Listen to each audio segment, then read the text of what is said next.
up, everybody? It's Drew and it's Ben, and we are back again, at it again once more. Podcast 2. We just finished up episode 2 of HFLO, Hunt, Fish, Live the Ozarks, where we went mountain biking with our boy Tyler Thompson, the wild man himself. He cannot be here today.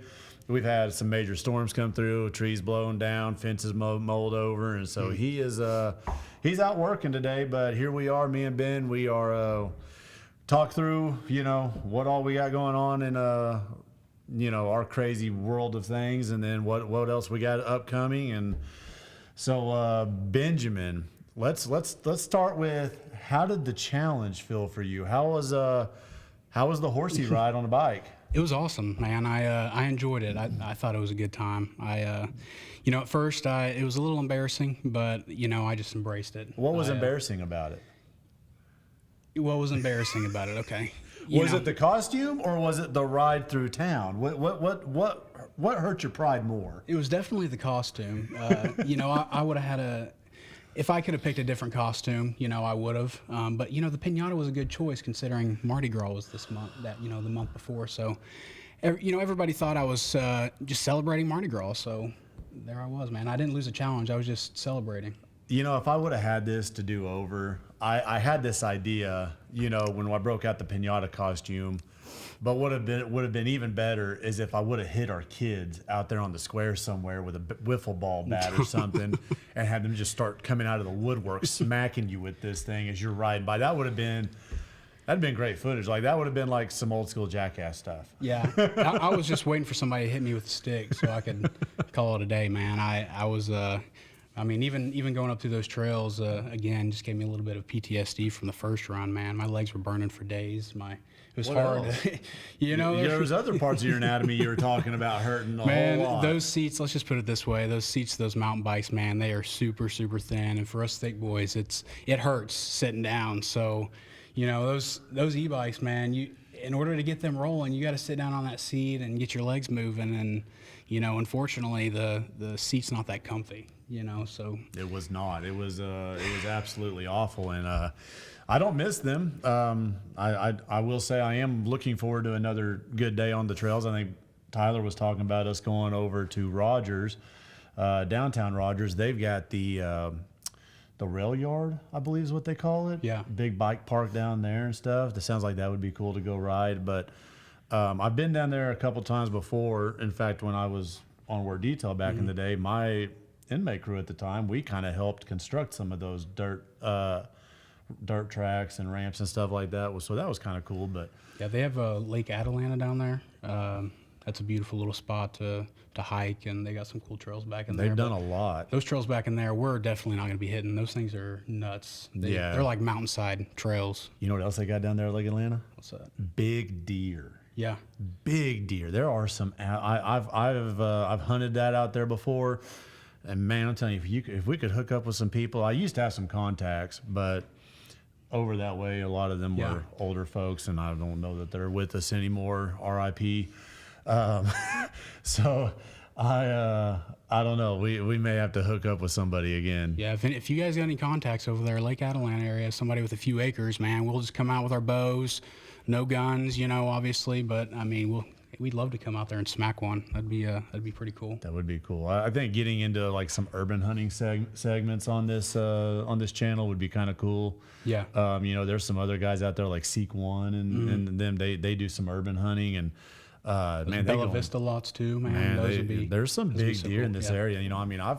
My biggest one to date is that he was almost 160. I think he scored like 158 and some change. And I killed him right here right here by the military park. There are some big deer here in our area. But back to, we got a little off topic there. So back to the mountain bike riding and everything. Definitely a blast. It's something I wish I would have been taken much more advantage of in the past, but yeah, I think it's something we're definitely going to do more of. Yeah, it's been in our backyard this whole time, and I've never really experienced it. And shout out to Fat Tire for giving us those e-bikes, and we brought them back unbroken somehow. Somehow, but yeah. We hope so. We're not really sure, but.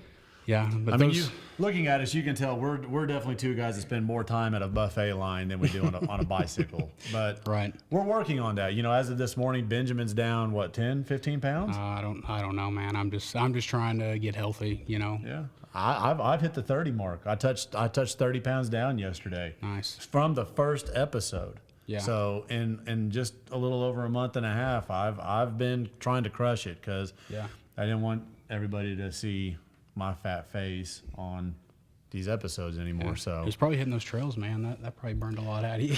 Holy, I know it burned a lot out of me, even with those e-bikes. Like if you didn't have the setup just right, just future advice for anybody hitting these trails that's going to rent some bikes from Fat Tire, have them show you how the e-bike system works. If you have those set up right, you can cruise through those trails like it's nothing on hills steep and will have no issues. But if your bike's not set up right, your legs are going to be burning pretty quick and you're going to be hating your life. So just little advice there. Take it from somebody who experienced it. Let's talk about the mullet man that was there with us, Jeff. Yeah. Good Lord, dude. Just had so me and Ben get to Fat Tire. Tyler shows up. We meet up with Tyler, and Tyler instantly connects us with one of his riding buddies, Jeff, who is I think Jeff Lewis was his name. Yep. We called it the Mullet Man. He is a car salesman at Landers McClarty. I think it's McClarty. I think McClarty Daniels, whatever it is. He's a car salesman. Yeah, Jeff Lewis. Yeah, and so Jeff shows up, tells us he just had knee replacement surgery a couple of months ago, and this dude is on an analog bike, which is an actual bike that gives you no assistance. It's not an e-bike.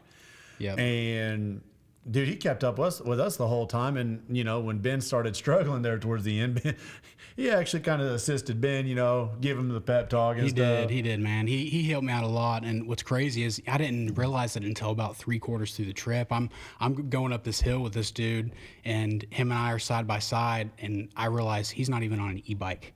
So I'm like, man. And this guy's got some, he's got some years on me, but he's in shape. Yeah, Jeff was great. Had a blast riding with him and Tyler, and looking forward to a whole lot more of that kind of stuff coming up in the near future. Different trails, maybe different cities, who knows? But otherwise, man, I know outside of all the hunting and fishing, which we ain't hunting right now, but biking and fishing and everything we got going on, we've got our own business stuff going on, and a whole lot of projects in the works. What do you got going on right now? I know you got some good news last night, so tell us a little bit about what's going on. Yeah, I don't know if everybody knows, but we are real estate agents. We do have a lot of side ventures and businesses and stuff that we got going on the side. But we like to hunt, fish, and live the Ozarks. So this is just a bonus and all of that. We get to live the Ozarks while we make money, but right now, man, I've been working on this project over in Rogers since September of 2023.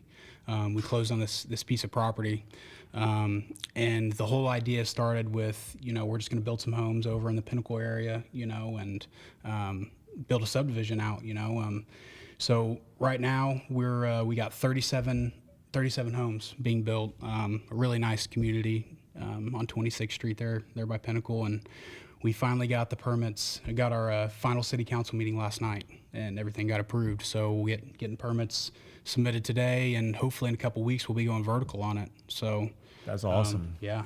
Tell me what I know we've talked about it plenty of times, but tell everybody else what all amenities this place is going to have, because I mean it's pretty over the top. Yeah, it is, man. It's a beautiful community. We definitely didn't go the cheap route with it. These aren't your cookie cutter spec homes you're going to find in a lot of these subdivisions.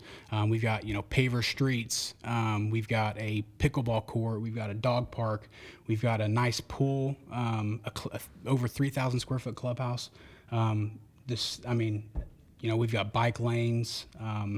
Pretty much everything. And the HOA, we're actually in the process right now of getting, the HOA will include all the mowing, weed eating, and stuff, so the residents wouldn't have to worry about that. So they don't even have to mow their own yard, and it's going to be included in. Yeah, that's right. Wow, you don't see any subdivisions doing that, really. Yeah. Like, I mean, Shadow Valley, Pinnacle, everything that's right there on top of that. Yeah.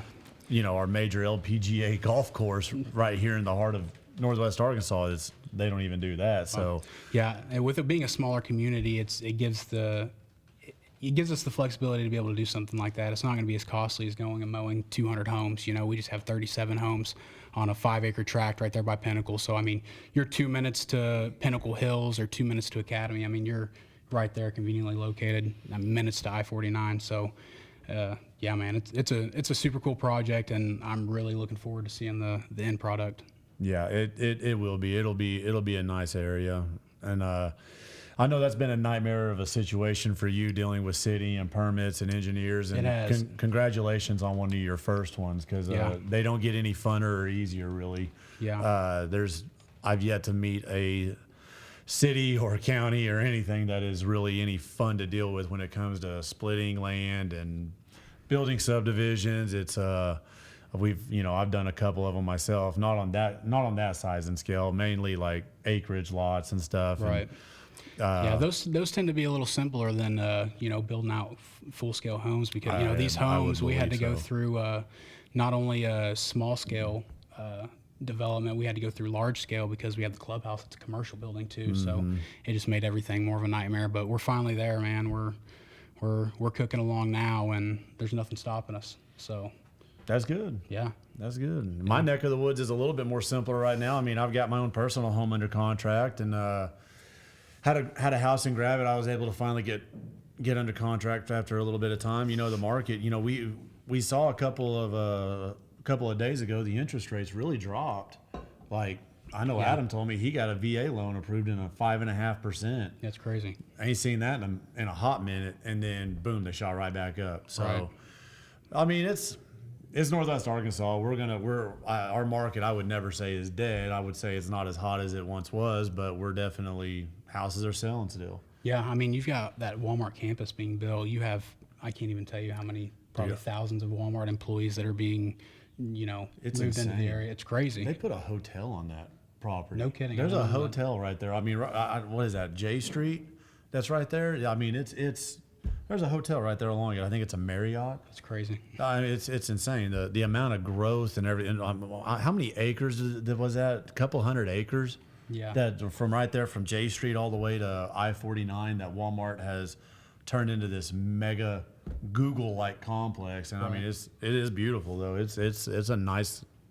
What they've done is really nice, and I would say spurred the growth of our area for sure. Yeah, it's 350 acres. 350 acres? Golly. That's insane. That's a pretty penny. That's a pretty penny. That is a pretty penny. Huh? Over $1 million. Over $1 million? Shoot, I'd say it's well over a few $1 billion. Yeah. But man, well, what do we got coming up, dude? Like, I'm done talking about work. Work sucks. This is much funner. It is. What do we got coming up? Let's talk. Title company, some good friends of ours. We taking them fishing next week. Yeah, we're gonna have the white bass on the White River. We're going back with Benji from the first episode. Yeah, Benji will be back. Benji's a good time. He definitely knows how to put us on the fish. Other than that, we had the guide from Kansas that reached out to us. Yep. Saw the show, was like, "Hey man, you guys want to catch some crappie? Come on!" And Kansas. Let's not give all that away. You don't want to give? No, let's save all that, the meat and potatoes of it. We don't need to spill it all right here. I think it's a good teaser, but whatever. No, it's definitely not a teaser. I think the teaser would be that. We'll show you guys the footage when it gets here. Yeah, it's going to be keep insane. Let's just yeah. I don't know what that means. Okay. Quit shaking. Sorry, it's my foot. It's him. I do that. It's a problem. Need some Adderall or something over here. Shit, I don't need Adderall. Oh, well, so we've talked a little bit of life and everything and in between right now. So yeah, turkey season opens up here, on the 22nd? 21st. We'll be heading to Missouri sometime between now and the 21st and getting everything prepped and ready, and then probably be there sometime around the 21st to go after the old Thunder Chicken. Yeah, that'll be some cool footage, man. I'm excited to put that out there. I've turkey hunted. I've never killed a turkey before, so this will be a first for me. I killed a Jake in Kansas about 12 years ago, and that's all I've killed. Yeah. You know, my farm up there is not the easiest turkey hunting spot. We're going to hear them and we're going to see them. Yeah. But getting them down there to us it's not easy. Yeah. So, you know, we may get a whole lot of footage of turkeys, but may not get a whole lot of footage of killing. But we're going to give it a shot either way. Maybe we can find some mushrooms and some sheds along the way. You know, who knows? But yeah, we'll be up there here in a couple weeks, and then man, other than that, we got a lot of stuff that we got a lot of content to show everybody. We can't wait for it to all be pushed out, and thank you guys for all your support and watching our videos and sharing them and subscribing. I mean, it all means a ton to us. It helps us out a ton. So if you haven't shared, liked, subscribed, anything yet, we greatly appreciate it if you would. No pressure. We're just trying to have some fun and bring the Ozarks to the rest of the world and what all we have to offer. And we're having a good time doing it. You know, it's been a blast, and we're ready to keep on keeping on, seeing what we can do here. So I don't know. I'm getting tongue tied at this point, so I'm gonna wrap it up. So stay tuned for episode 3. Episode 3 is on the way. Like, share, subscribe. We love you all, but we out.